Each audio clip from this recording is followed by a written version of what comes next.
Sir షెడ్‌లో సురక్షితంగా ఉండాలంటే జంతువులు ఏందమ్మా? వెంటిలేషన్ ఎలా ఉండాలి? అదేలే వెంటిలేషన్ ఫ్లోర్ ఎలా ఎప్పుడు ఉండాలి? అవునమ్మా, మంచిది. పాల ఉత్పత్తి మనం ఎన్ని దాణా, మేత ఇది సక్రమంగా ఉంచినా హ్మ్.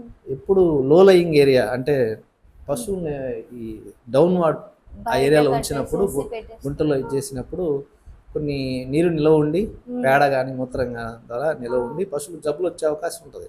కాబట్టి ఎప్పుడు పశువుని ఎలివేటెడ్ ఉన్న ప్రదేశాన్ని కొంచెం ఎత్తుగా ఇచ్చేసి కింద కాంక్రీట్ వేసుకొని చక్కగా గాలి ధారాళంగా వచ్చేటట్టు ఆ షెడ్లు నిర్మించుకోవాలి. దీనికి ప్రభుత్వం సాయం చేస్తుంది. చక్కగా మినీ గోకులాలని ప్రభుత్వం ఒక రైతు షెడ్ కనుక కట్టుకోవాలనుకున్నప్పుడు అప్లికేషన్ ఆల్రెడీ మినీ గోకులాలు ప్రతి మండలానికి ఒక 25 లాస్ట్ ఇయర్ సంవత్సరానికి 25 మండలానికి ఇచ్చారు. ఈ సంవత్సరం 25 ఇచ్చారు. సన్న చిన్నకారు రైతులు, ఎస్సీ ఎస్టీ బీసీలు వీళ్ళకి ప్రాధాన్యత ఇస్తూ ఒక 5-6 పశువులు ఉన్న రైతులకి మనం మినీ గోకులాన్ని ఇస్తే అంటే కనీసం వాళ్ళ చేతి వాటాగా 15% మొత్తం నాకు తెలిసి 2,70,000 ఉంది ఒక మినీ గోకుల కాస్ట్. దాంట్లో 15% కనుక వాళ్ళు 10% మినిమం కట్టుకుంటే మిగతా అంతా సబ్సిడీకే ప్రభుత్వం ఇస్తుంది.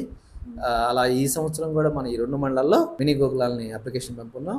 అవి శాంక్షన్ రాగానే కట్టడం జరుగుతుంది. నువ్వు ఏదైతే షెడ్లు ఉండాలని అన్నావు కాబట్టి అది కూడా ప్రభుత్వం తరపున చేస్తుంది.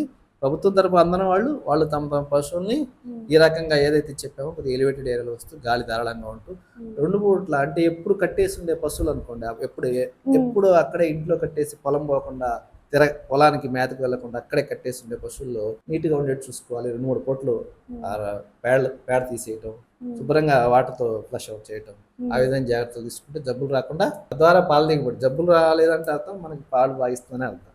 పచ్చిమేత ఆల్రెడీ ఇందా చెప్పారు, డిపార్ట్మెంట్ ద్వారా పచ్చిమేత, దాణా, దీంతో పాటు మినరల్ మిక్చర్ కూడా రోజు ఒక 10 గ్రామ్స్ 15 గ్రామ్స్ 50 గ్రామ్స్ దాకా వాడుకోవచ్చు. మినరల్ మిక్చర్ పాల పెరుగుదలకి. ఓకేనా?